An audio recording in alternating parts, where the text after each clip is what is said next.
यहाँहरू सबैलाई हार्दिक नमस्कार। सधैँ चाहिँ आज पनि मनुस्मृतिमा के छ नामक श्रृङ्खलामा यहाँहरूलाई हार्दिक स्वागत छ। मनुस्मृतिको 12वटा अध्यायहरूमध्येमा हिजोसम्म हामीले 11औं अध्यायसँग सम्बन्धित विषयवस्तुका बारेमा चर्चा सुनिसक्यौँ र आज यो 12औं अध्याय अर्थात् मनुस्मृतिको अन्तिम अध्यायका बारेमा संक्षिप्त रूपमा चर्चा गर्न यहाँहरू समक्ष उपस्थित भएको छु। र मनुस्मृतिको यो 12औं अध्यायमा 125वटा मूल श्लोकहरू रहेका छन् भने 12वटा छेपक श्लोकहरू गरी जम्मी 137वटा श्लोकमा यो मनुस्मृतिको 12औं अध्याय संरचित छ।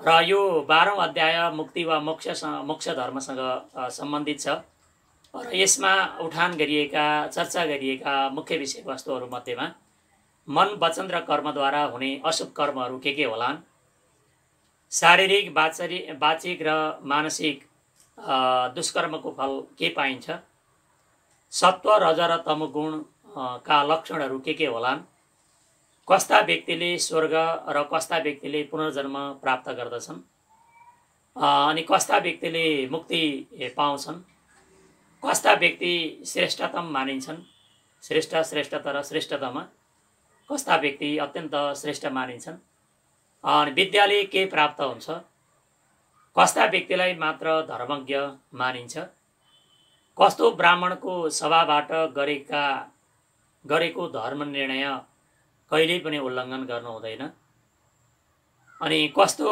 ब्राह्मण सभाको निर्णय अमान्य हुन सक्छ इत्यादि मूल विषयवस्तुका बारेमा यो 12औं अध्यायमा चर्चा गरिएको छ। यसमा रहेका 137वटा श्लोकहरू मध्येमा मुख्य श्लोकहरूको यहाँ मैले अहिले संक्षिप्त चर्चा गर्ने प्रयास गर्नेछु। र यो मोक्ष धर्म वा मुक्ति हामीले जिन्दगीमा जीवन चाहिँ मुक्तिका लागि हो, भोगका लागि मात्रै होइन। हामीले भोग त गरिरहन्छौँ, किरा फट्याङ्ग्रा, चराचुरुङ्गी, पशु पक्षी सबैले, गाईबस्तु सबैले गरिरहेका हुन्छन्। तर मान्छेको चाहिँ मूल चेतनशील प्राणी भएका कारण मान्छेले मुक्तिको चाहना राख्नुपर्छ, मोक्षको चाहना राख्नुपर्छ। र जसले मोक्षको चाहना राख्छन् र मोक्षतर्फ प्रवृत्त हुनको लागि तदनुकूल धर्महरू कर्महरू गर्दै जान्छन्, उनीहरू यो पुनर्जन्मको चक्करमा, यो सांसारिक मायाजालमा बारम्बार फसिरहनु पर्दैन र पुनर्जन्म तिनीहरूले लिँदैनन्।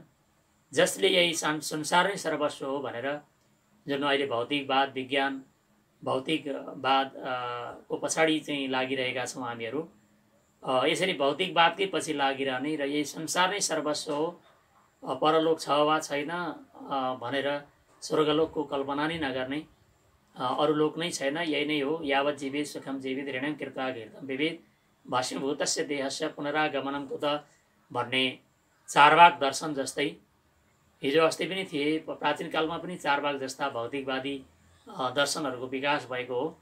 तर अहिले चारवाक दर्शनका अनुयायीहरू धेरै छन् र अरू दर्शनहरू ओझेलमा पर्दैछन् र आध्यात्मिक चाहिँ ज्ञान, आध्यात्मिक चाहिँ क्षेत्र पछाडि पर्दैछ। यद्यपि यो पछाडि परेको छैन र पाश्चात्यहरूले पनि यसलाई चाहिँ आफ्ना भौतिकवादबाट अत्यन्त असन्तुष्ट भएर शान्तिको खोजी गर्दै अन्ततः अध्यात्मवादतर्फ आएर अध्यात्मको ज्योति मा आफूलाई प्रकाशित गर्दै जान लागेका छन्। त्यसै कारणले गर्दा पनि हामीले भौतिकवाद भन्दा अध्यात्मवादतर्फ अग्रसर हुनुपर्छ र अध्यात्मवादभित्र पनि मोक्ष वा मुक्तिको मार्गमा अवलम्बन हुनका लागि हामीले कर्महरू गरिरहनुपर्छ भन्ने सन्दर्भमै यो 12औं अध्याय केन्द्रित रहेको छ। र यो 12औं अध्यायमा विशेष गरेर यो मानसिक, मन, वचन र कर्म 3 प्रकारका चाहिँ कर्महरू हुन्छन्। र परद्रव्ये स्वभिध्यानं मनसा निष्ठचिन्तनं वितथाभिनिवेशश्च त्रिविधं कर्म मानसम्। 3 प्रकारका चाहिँ मानसिक कर्महरू हुन्छन्। अर्काको चाहिँ जुन चाहिँ धन छ त्यो अन्यायद्वारा लिने विचार गर्नु, परद्रव्येषु अभिध्यानम भनेको अर्काको धन चाहिँ लिने विचार गर्नु, अनि मनसा निष्ठ चिन्तनम, मनमा चाहिँ जुन नगर्नुपर्ने जुन निषिद्ध कर्महरू हुन् त्यो मनले त्यस्ता अनिष्ट कर्महरूको गर्ने इच्छा गर्नु, निषिद्ध मनद्वारा यो गर्न पाए हुन्थ्यो भनेर जुन चाहिँ पाप कर्महरू चिताउनु। अनि त्यस्तै गरेर वितथाभिनिवेशश्च भनेको चाहिँ यो असत्य झुट आदि कर्महरूतर्फ चाहिँ प्रवृत्त मनलाई प्रवृत्त गराइरहनु, यी चाहिँ मानसिक तीनवटा चाहिँ अशुभ कर्महरूभित्र पर्छन्। पारुष्यम अनित्यम चैव पैशून्यम चापि सर्वश असम्बद्ध प्रलापश्च वाङ्मयम स्यात् चतुर्भुजम।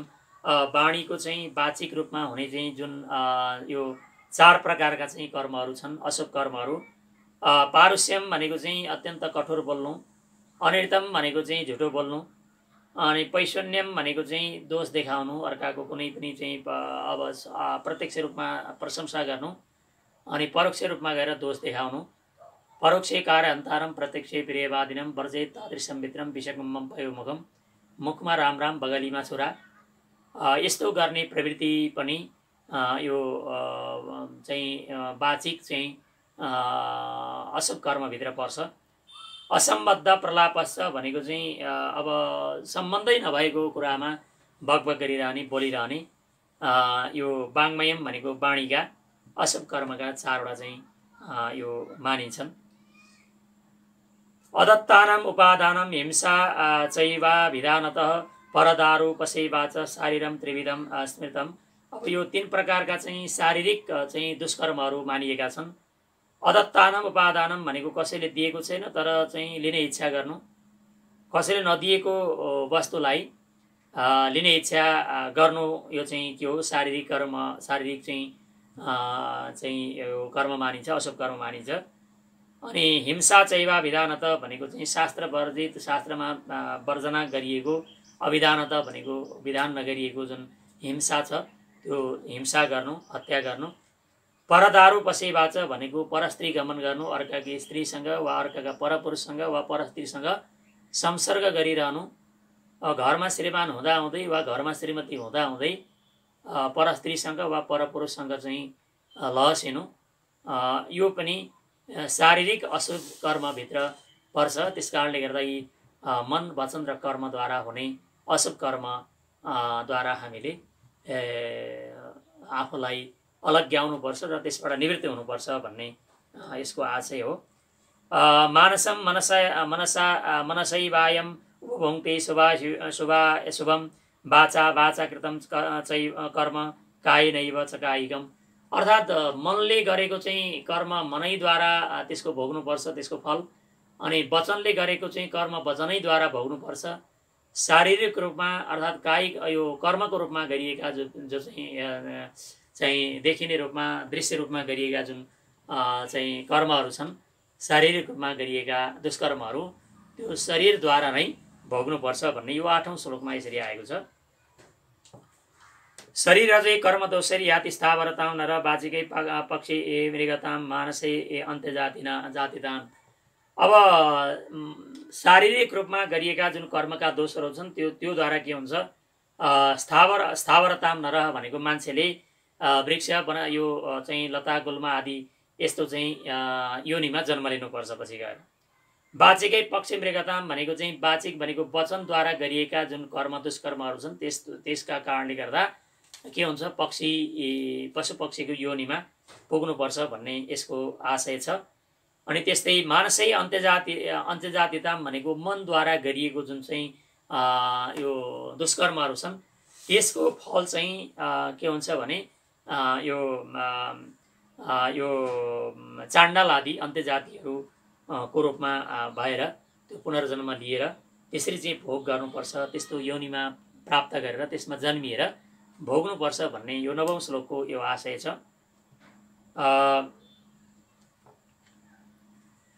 वाग्दन्तो थ भवेद मौनम मनोदण्डत्वनाशनं शारीरस्य दण्ड प्राणायामो विधीयते त्रिदण्डं धारयति योगी शारीरं नतो वैष्णवं वाचिकं कायिकं चैव मानसं च यथाविधि।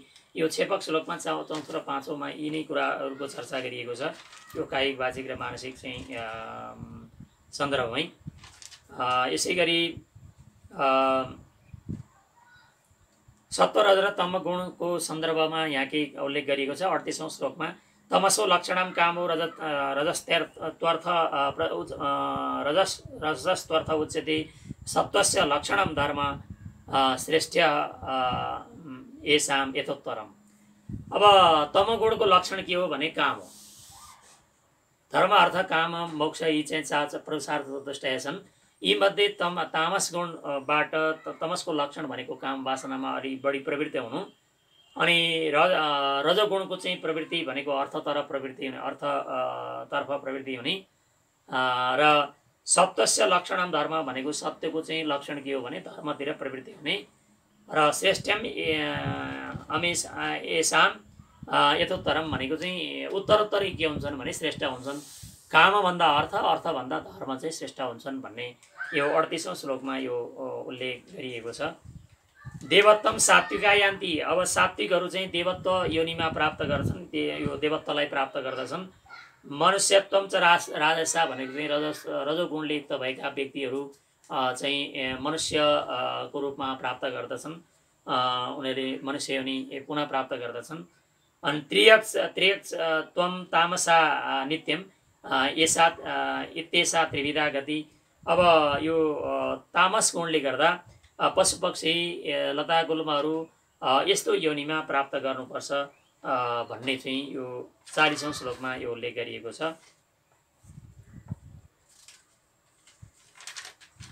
यसै गरी 12औं अध्यायकै सन्दर्भमा यह चामुत्र वा काम्यम प्रवृत्तम कर्म कीर्तते निष्कामम ज्ञानपूर्वम तो निवृत्तम उपदिश्यते।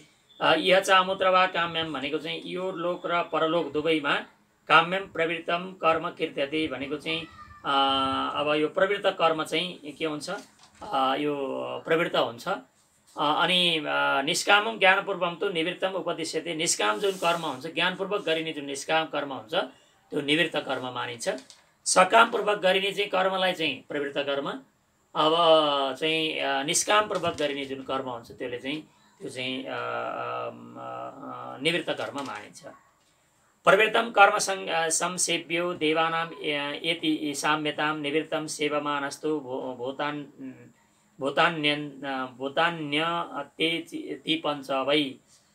अब सर्वभूतेषु चात्मानं सर्वभूतानि चात्मनि समं पश्यन् आत्मयाजी स्वराज्यम अधिगच्छति। अब प्रवृत्ति कर्मद्वारा चाहिँ के हुन्छ भने प्रवृत्त कर्मद्वारा मान्छेले चाहिँ यही लोकमा पुनर्जन्म प्राप्त गरिरहन्छ। प्रवृत्त कर्म जुन हामीले प्रवृत्त हुनको लागि हामी प्रवृत्त कर्ममा सेवन गर्दा गर्दै हामीले चाहिँ के हुन्छ, यसले चाहिँ यो प्रवृत्त कर्म सेवन गरेर र निवृत्त कर्मको सेवन गरेर चाहिँ यो के हुन्छ भने पुनर्जन्म चाहिँ लिनु पर्दैन। निवृत्त कर्म चाहिँ प्रवृत्त कर्मको अतिक्रमण गरियो भने, प्रवृत्त कर्मलाई चाहिँ उपभोग गरियो भने, त्यो तर्फ चाहिँ आफूलाई चाहिँ बढी संलग्न गराइयो भने यही लोकमा पुनर्जन्म भइरहनुपर्छ, र निवृत्त कर्मतर्फ आफूलाई प्रवृत्त गराइयो भने चाहिँ पुनर्जन्म लिनु पर्दैन र स्वर्गलोक प्राप्त हुन्छ भन्ने यो 90औं श्लोकको यो आशय यसरी आएको छ।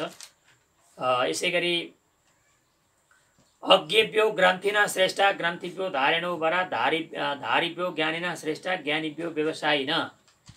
अब चाहिँ अज्ञेभ्य भनेको चाहिँ नजान्नेहरू भन्दा ग्रन्थिन श्रेष्ठ भनेको चाहिँ अब पुस्तक पढ्नेवाला चाहिँ के हुन्छन्, श्रेष्ठ मानिन्छ। पढ्दै नपढ्नेहरू, अक्षरै नचिन्ने वा पढ्दै नपढ्नेहरू भन्दा पुस्तक पढ्नेहरू चाहिँ श्रेष्ठ मानिन्छन्। अनि ग्रन्थिभ्यो धारेणो वरा भनेको चाहिँ ग्रन्थि भनेको चाहिँ पुस्तक पढ्नेहरू मध्येमा पनि धारणा भनेको त्योलाई पढेको कुरालाई धारण गर्ने, त्यहाँ उल्लेख गरिएका पुस्तकमा शास्त्रमा उल्लेख गरिएका कुरालाई धारण गर्ने व्यक्ति चाहिँ श्रेष्ठ मानिन्छ।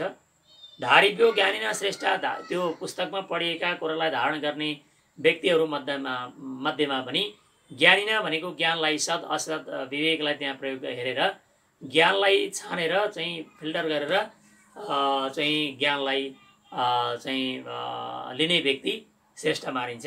ज्ञानी व्यवसायिन भनेको चाहिँ ज्ञानीहरू मध्येमा पनि अनि वेद विहित कर्महरूलाई चाहिँ अभ्यासमा र आचरणमा आफ्नो व्यवहारमा उतार्ने व्यक्ति श्रेष्ठ मानिन्छ भन्ने यो 103 श्लोकमा यो मानिएको छ। तपो विद्या च विप्रस्य निश्रेयस करम परम तपसा केल्विषम मन्ति विद्या मृतमस्मृते यो 104 श्लोकमा आएको छ। विद्या मृतमस्मृते भन्ने यो चाहिँ पंक्ति यो चाहिँ पाउ धेरैतिर चाहिँ उदाहरणको रूपमा चाहिँ उल्लेख गरिएको पाइन्छ। विद्या तपो च विप्रस्य भनेको चाहिँ ब्राह्मणको के हो? तपस्या नै। तपस्या यो ब्रह्मचर्य गृहस्थ आदि आश्रम धर्म चाहिँ जुन छ त्यो विद्या भनेको चाहिँ यो चाहिँ आत्मज्ञान। विद्या भनेको पढ्ने क ख आदि मात्रै पढ्ने एबिसिडी मात्रै पढ्ने विद्या होइन, परा र अपरा दुई प्रकारका विद्या हुन्छन्। त्यो मध्येमा पनि विद्या च विप्रस्य निश्रेयस करम परम भनेको चाहिँ यो मोक्षको साधन हो। तपस्या र चाहिँ जुन परा विद्या चाहिँ हुन्छ, परा र अपरा विद्या, अविद्या मृतम त्रित्वा विद्या मृतम स्मृति पनि अन्यत्र आएको छ। यो विद्याम चा विद्यम च यस्तद्वेदो भयम सह अविद्या मृतम त्रित्वा विद्या मृतम स्मृति भनेर चाहिँ यो कतै श्रुतिमा उल्लेख गरिएको छ, वेदमा कतै उल्लेख गरिएको छ र त्यही चाहिँ वेदमूलकै हो यो धर्मशास्त्र पनि। र तपस्या र जुन चाहिँ यो परा र अपरा विद्या मध्येमा यो विद्याको चाहिँ सन्दर्भमा चाहिँ उल्लेख गरिएको अविद्या मृतम त्रित्वा अविद्या परा र अपरा विद्या विद्याम च अविद्याम च यस्तद्वेदो वयम सह अविद्या मृतम त्रित्वा अविद्याद्वारा मृत्युलाई तरेर विद्याद्वारा चाहिँ मृत्यु अमृतलाई चाहिँ अस्मृति भनेको प्राप्त गर्दछ। तपस्या क्लेशम मन्ति तपो विद्या च विप्रस्य निश्रेयस करम तपस्या क्लेश तपस्याले चाहिँ के हुन्छ? पापलाई चाहिँ हन्ती भनेको चाहिँ त्यो नष्ट गर्दछ र विद्या भनेको विद्याद्वारा के हुन्छ? अमृतम अस्मृति अमृतको चाहिँ फल भोग गर्न सकिन्छ भन्ने यसको आशय आयो। अब दशावरा वा परिषद्यम धर्मम दशावरा वा परिषद यम धर्मम परिकल्पयेत् त्र्यवरा वापि वृत्तस्था तम धर्मम न विचालयेत्। दशवरा वा परिषद भनेको चाहिँ 10 जना कम्तीमा पनि 10 जना ब्राह्मण सदाचारी ब्राह्मणहरूद्वारा जुन परिकल्पना गरिएको निर्णय गरिएको जुन धर्म हुन्छ वा त्यो चाहिँ प्राप्त भएन भने त्रिवरा वापि वृत्तस्था भनेको चाहिँ 3 जना चाहिँ ब्राह्मण द्वारा अर्थात् शुक्ल यजुर र सामवेद पढेका 3 जना ब्राह्मणहरूद्वारा चाहिँ जुन परिकल्पना गरिएको हुन्छ निर्णय गरिएको हुन्छ धर्म त्यो धर्मलाई नविचालयित भनेको चाहिँ उल्लङ्घन गर्न हुँदैन। 10 जना चाहिँ ब्राह्मणद्वारा सदाचारी ब्राह्मण बाट वा 3 जना शुक्ल यजुर्वेद सामवेद अथवा यो शुक्ल यजुर्वेद ऋग्वेद र सामवेद यी 3वटा वेदको अध्ययन गर्ने 3वटा चाहिँ त्र्यावरा भनेको चाहिँ 3टा चाहिँ ब्राह्मणले गरेको निर्णय चाहिँ उल्लङ्घन गर्नु हुँदैन भन्ने यसको 110औं श्लोकमा यो आएको छ।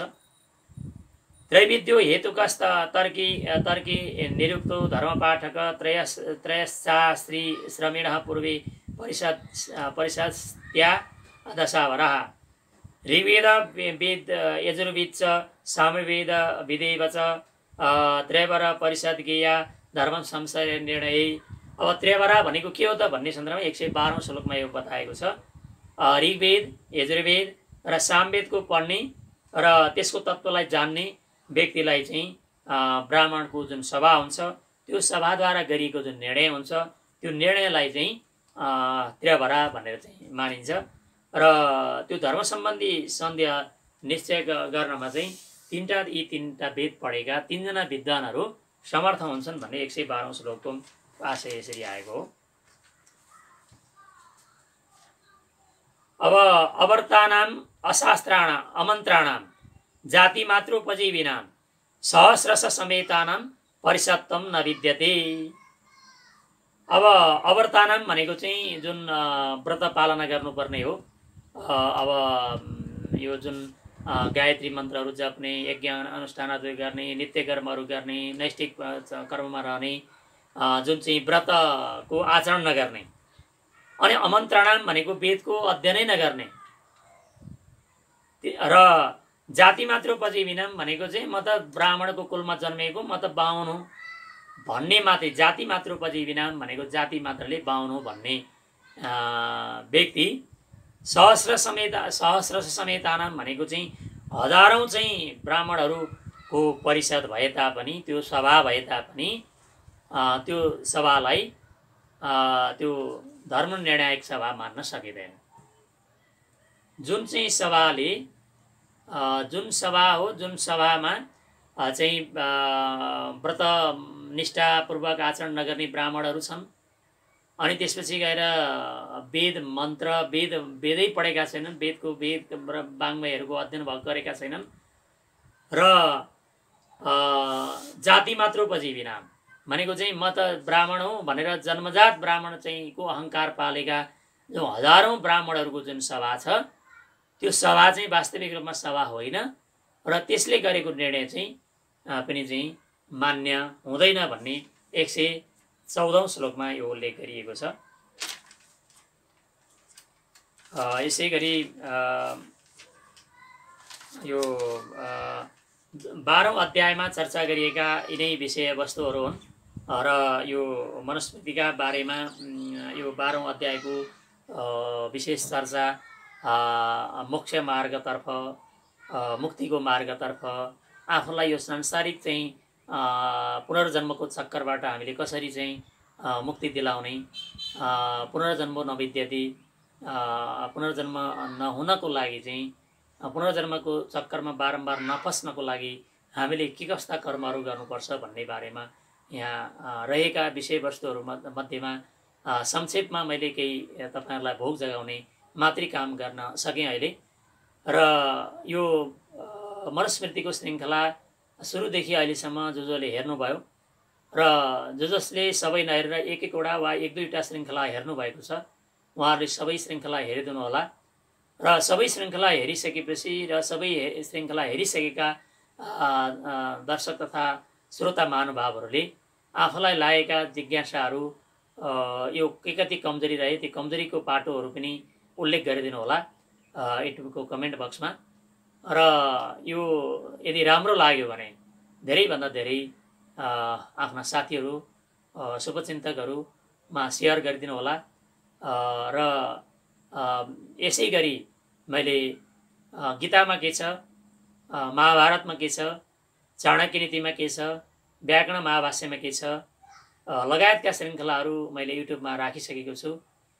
महाभारतको श्रृङ्खला केही राख्न पनि बाँकी छ, र अरू श्रृङ्खलाहरू पनि यसरी राख्दै जानेछु।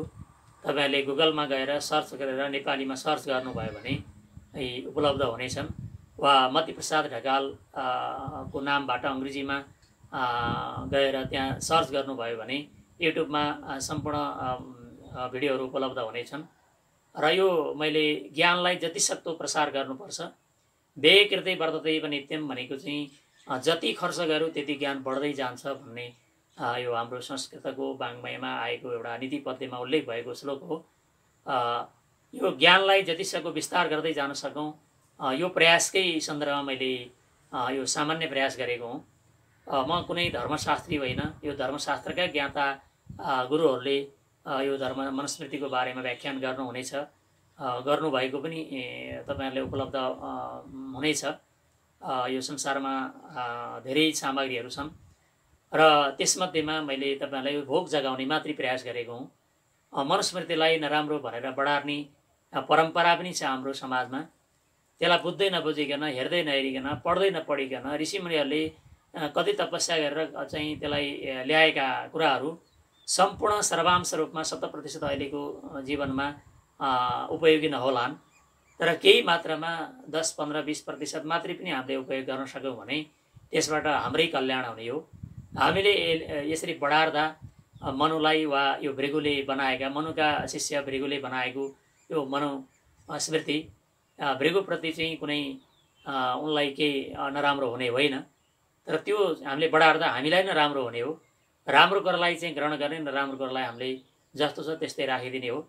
अनि हामीले नै बनाएका, हामीले नै लेखेका किताबहरू पनि हाम्रा सन्ततिहरूलाई सर्वांशमा 100% त्यो लागु हुँदैनन् र लागु पनि गर्दैनन्।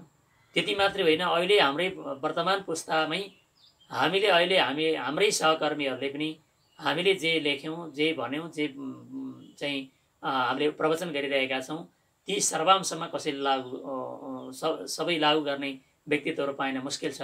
त्यस कारणले गर्दा मुन्डे मध्य भिन्न, सबैको भिन्न भिन्न मस्तिष्कमा भिन्न भिन्न चाहिँ बुद्धिहरू हुन्छ, सोच्न सक्ने कसैको कम हुन्छ, कसैको बढी हुन्छ, कसैको बानी चाहिँ त्यही कुरा मन पर्दैन, कसैलाई त्यो अत्यन्त मनपर्छ। त्यस कारणले गर्दा यी कुराहरूलाई तपाईँहरूले यहाँ यो सागर हो मनुस्मृति भनेको, धेरै कुराहरू तपाईँले उपलब्ध हुनेछन्, यसमा लिन तपाईँले चाहिँ खोज्ने प्रयास गर्नुहोला पढेर। र त्यत्तिकै चाहिँ यसलाई बढार्ने र यसलाई चाहिँ निन्दा गर्ने प्रयास गर्नुभयो भने तपाईँकै मात्रै होइन, तपाईँको परिवार, समाज र यो पूर्वीय बाङ्लाबाट यो धर्मशास्त्र, मानवशास्त्र भनिएको छ यसलाई, मनुस्मृतिलाई, यसबाट हामी वञ्चित हुनेछौँ। त्यस कारणले गर्दा यसलाई हेरिदिनु होला। र जसले अतिवादीको रूपमा यसलाई सर्वांश रूपमा 100% लागु गर्नुपर्छ भनेर यसमा लाग्नु भएको छ, यो पनि अतिवादी नै हो। हामीले दुईटै अतिवादीबाट यसलाई मुक्त गरेर यसलाई उपयोगी कुराहरूलाई समाजलाई समय सापेक्ष रूपमा यसलाई समाजमा लैजानुपर्छ भन्ने आशय हो। र यहाँले सुनिदिनु भयो, त्यसको लागि सबैलाई हार्दिक धन्यवाद दिँदै यहाँहरूसँग बिदा चाहन्छु। धन्यवाद, नमस्कार।